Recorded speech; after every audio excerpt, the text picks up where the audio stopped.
I can't stop thinking about this tree, Aroussiak. Clearly, this tree is just a tree. Perhaps, but what interests me is where the tree begins and ends, what it gathers in between, what it disperses beyond. I'm thinking both materially and chemically here, the exchanges through the soil, water, and air, but also spiritually, metaphorically. They call it the Tanjiri tree in the Artsakh dialect, a 2040-plus-year-old, 2040-plus-year-old Platanus orientalis, the Oriental Plain, anchored near the village of Sakhtorashen in Artsakh's Martuni region. It's perched there, watching over the valley carved by the Tengru spring, whose waters have fed its roots for centuries, the way blood feeds flesh, the way memory feeds longing. But surely, we're talking temporally as well.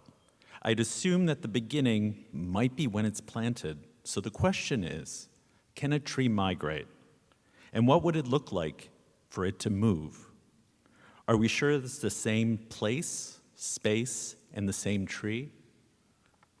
It's a beautiful thought that a tree might move. You know, my parents, when they bought their first house in the US, even before they unpacked a single box, they planted a pomegranate tree in the backyard. There's something sacred in that act, a gesture not just of preservation, but of continuity. Tending to the tree activates a kind of muscle memory, rituals repeated across generations, across geographies. It's not just what transplantation symbolizes, especially for those of us in the diaspora. It's the care it demands, the watering, pruning, waiting. Engaging in this act revives something ancient within us. The tending becomes a bridge between past, present, and future. We're talking about diaspora in a way that suggests there is a home, but what you're saying is that it can transcend. So the question about the tree is also about where the diaspora starts and ends, like this leafy sentinel. Or is it about the journey, a process, or struggle that takes us through what we thought we knew? Perhaps it's not a place or destination in the way that a tree grows into its environment. The question is whether the shadows of the tree are as part of the tree itself. We see what grows above the soil, but the roots are part of a much larger ecosystem that includes the stories we tell and the things we carry away. I'd even suggest the tree threads itself in the way it molts and sheds its bark and develops a new skin each season, and whether that's a metaphor for us in the way we stretch ourselves in different directions. You're describing a pilgrimage of sorts, a beautiful way to speak of the diasporan condition. You mentioned how the visible tree is only one part of the larger, intricate network below the soil. What makes the tree is not just the tree. A forest thrives because its roots are connected underground, exchanging nutrients, sharing signals, in the depths, in the unseen, where networks and lifelines pulse quietly. If trees move, it's because they resist containment. They do not abide by lines arbitrarily drawn on a map. Instead, they thread through thresholds, existing as ecotones, the borderlands where ecosystems meet. These spaces are never still. Their form, dissolve, and reform in constant tension. In fact, the word ecotone comes from ecology and the Greek tonos, meaning tension, a reminder that life in between is held not by roots, but stretched by tension between worlds. What fascinates me about the Tanjiri is that it inhabits this liminality. Its natural habitat belongs to the forest tundra ecotone, the largest transition zone on the planet, where the Arctic tundra meets the boreal forest. And the Tanjiri, too, stands between worlds, not just ecologically, but metaphorically, between borders, between identities, between histories. The diaspora survives much like the tree, not by clinging to fixed ground, but by reaching across. So I wonder, What do our shared roots connect us to? What forms of nourishment do they reach for? I think this also brings up the notion of deracination, or being uprooted. I find it curious that Armenian Americans are one of the only groups in the US legal system that were deracinated in order to fit into the racialized realities of this land. Since the lie that we were migrants from Southeast Europe to Anatolia was told to justify our curious in-betweenness. Black descendants of the enslaved are another group whose deracination helped to propagate a false idea lost in messy fictions. Are roots something that can be taken away? Is that possible? All this reminds me of a concept you've discussed before, that the biomes that we carry were planted long ago. Yes. What's remarkable is that within each of us, we carry microbial life, most of which is also found in soil. And every time we dig into the earth, inhale spores, we take a part of the land into our bodies.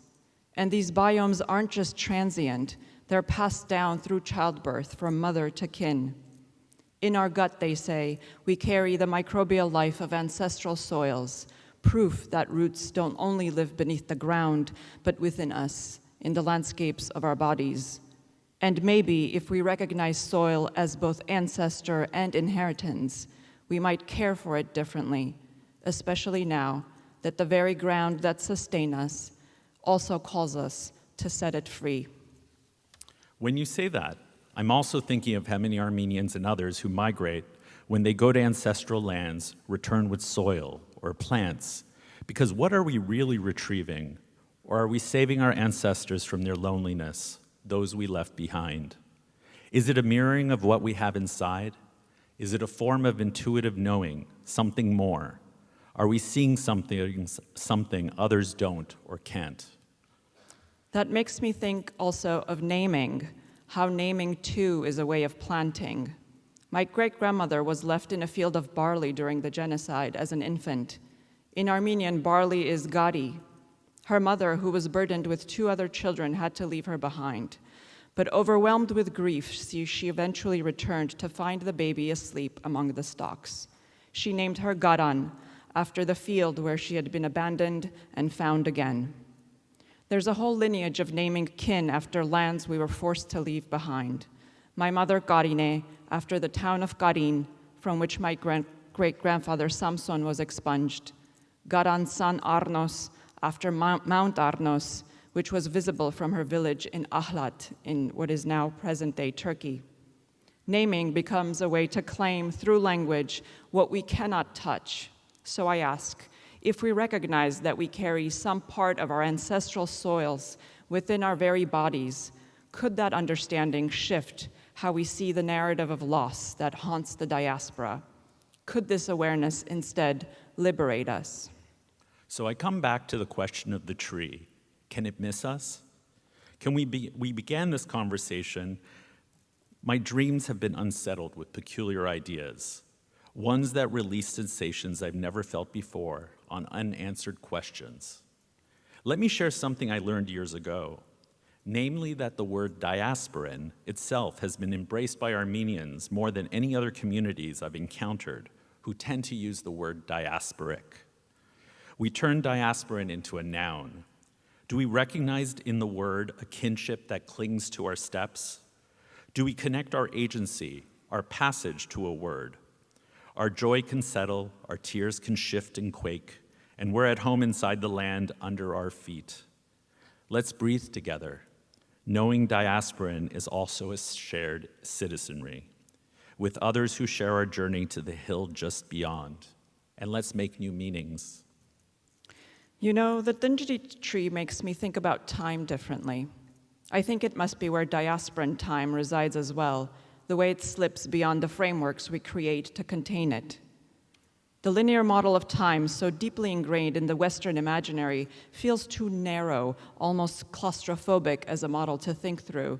It draws boundaries not only around time itself, but also around what we allow ourselves to imagine.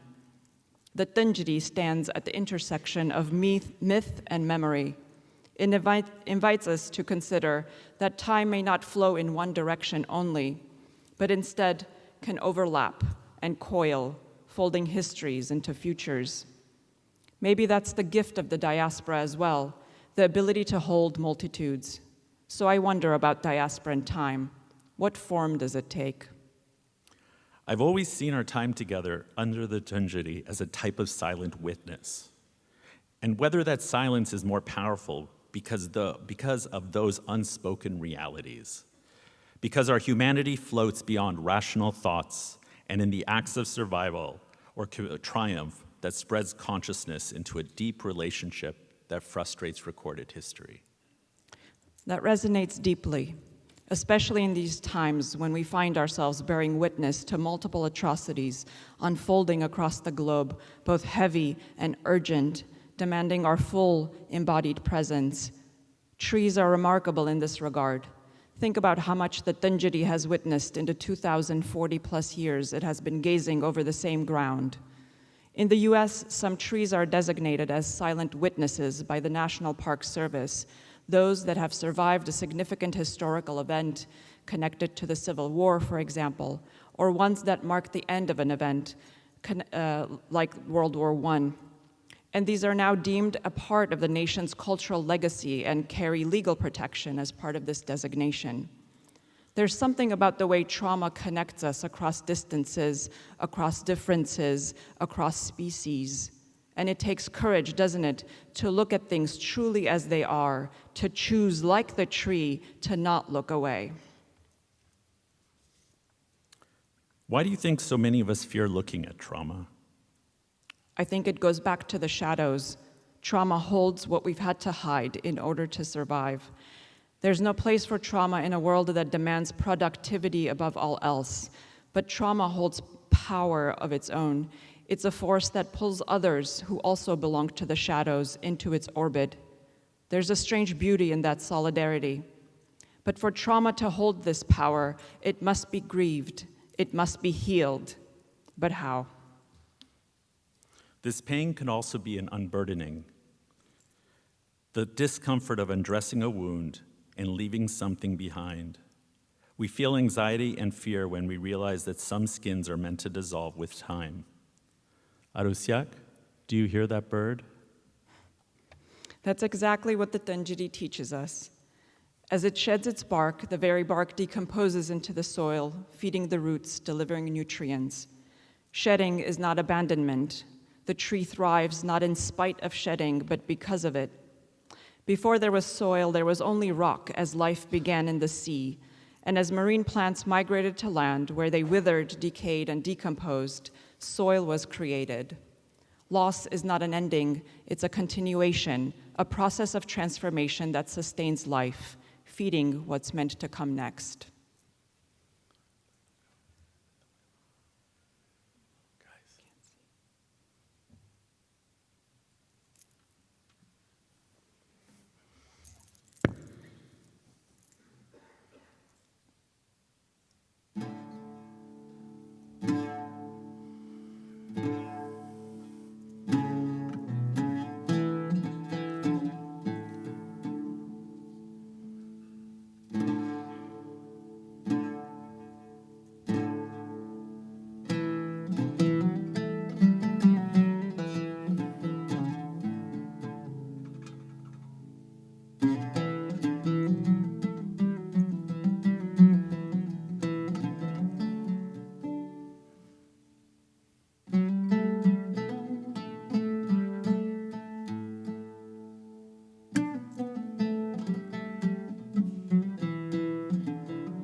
The Tunjidi offers something unexpected, something generous.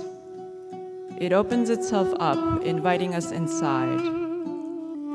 Legend has it that its hollow was carved out by lightning. The Tunjidi holds sacred status, not just because of its species and the ancestral practices it's woven into, practices integral to indigenous rituals, linking the natural world to spiritual life, as described by Khorenatsi in the history of Armenians. Its sacredness is also in the underground spring that haunts it, that sustains it, a lifeline hidden beneath the earth, essential to its survival. It's also in its location, where it's sited, along this source of water and a rock nearby, embodying the three elements that defined a sacred site in the Armenian tradition. Yet the Tunjidi's sacredness extends beyond its physical form as well, and beyond the myths. The wood of such trees was used to build the roofs of our first churches, and even today their carved patterns adorn the doors of sanctuaries. In pre-Christian times, Armenians crafted wooden amulets from sacred trees, called dagdagans, to ward off evil and protect homes. Wooden spoons and ladles were said to house dovlots, the spirits of the household. And the resonance of its sacred wood flows into the instruments we still play today, the duduk, zurna, dahol, and oud, objects that give voice to the spirit world. In Armenian tradition, stepping into a forest clearing to listen to the murmuring of the trees was not simply a poetic act, but a musical one, a magic force that ancient Armenians believed could heal and transform. Folk knowledge suggests that the ancient ruler Dikran the Great planted this curious sculpture of time. Why do you think he would have done that? And why do you think people return to it for millennia, assuming, of course, it is the same tree and it isn't the amassing of a series of experiences that it represents? The story of the Tunjidi carries as much mystery as meaning, and the mystery of the Tunjidi is as deep as its roots and the underground spring that feeds it, water rising from the earth, like something out of a myth Hrag Vartanian describes, a prophecy of black water, Sev Jur, the chaotic abyss erupting from the ground, heralding the tree's triple overthrow and the destruction of the ancient city of Ganjak. In Armenian folklore, this black water was described as an uncontrollable force, a primary energy capable of dissolving worlds. Maybe the reason people kept returning to the Tunjidi lies in these powers that they sensed it had. Was the Tunjidi intentionally planted, or was it simply found already in relationship with the elements that surround it, already recognized as sacred? Was it planted or revealed? And what truly makes a tree sacred, the act of planting or the discovery? But why return? What is it that we derive from the experience of being near something that others also found inspiration in? Across time and cultures, trees have carried knowledge, as if just by being near them, we could access something beyond ourselves. There's accounts of this in the scriptures, trees that foretell and ones that offer wisdom. There's the Bodhi tree, in the Buddhist tradition, where the Buddha found enlightenment. Even in the sciences, there's Newton, who sitting beneath a tree and watching an apple fall discovered gravity. It's no wonder that the Prophet Muhammad considered trees as gifts.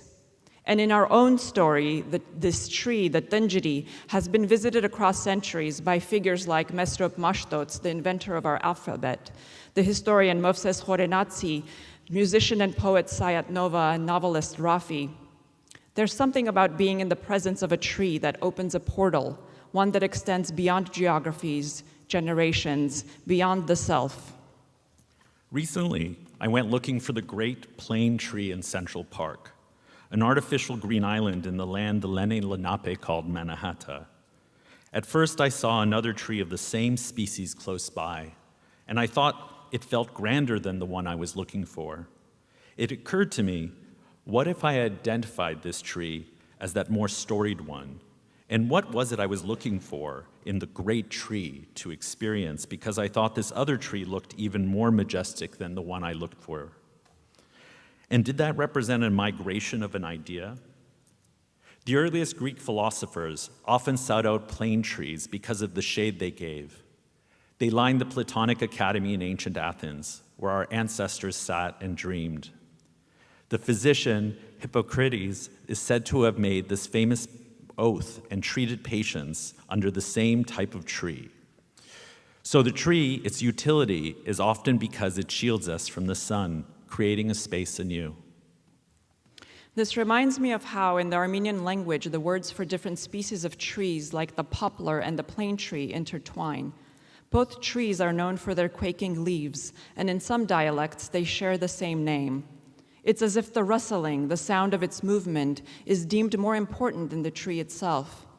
In the Eastern dialect, the Tanjiri is known as the Chinari tree, the same name given to one of Komitas's pieces, Chinares, you are a plane tree, one that draws a parallel between the tree and our people, tall, as in steadfast, resilient. I could swear I heard it earlier, or was it the tree itself that sang to us through its trunk? I wonder if the murmuring extends to the cloth we tie onto branches, accumulating with wishes. Where does the wind take these prayers? And which of these does the tree hold in its shade? I like that the shade of the tree is a sensation we can feel even now. It's a shadow, an impression, maybe an outline of something that impresses upon us in its impermanence. I wonder whether the shadow and shade is also this hidden projection onto the world of our existence. Whether this idea of the tree that we're trying to define but never able to fully is also about finding those moments where the tree grows past us. And I'm still not sure where a tree ends, but I somehow think I figured out where it begins. Thank you.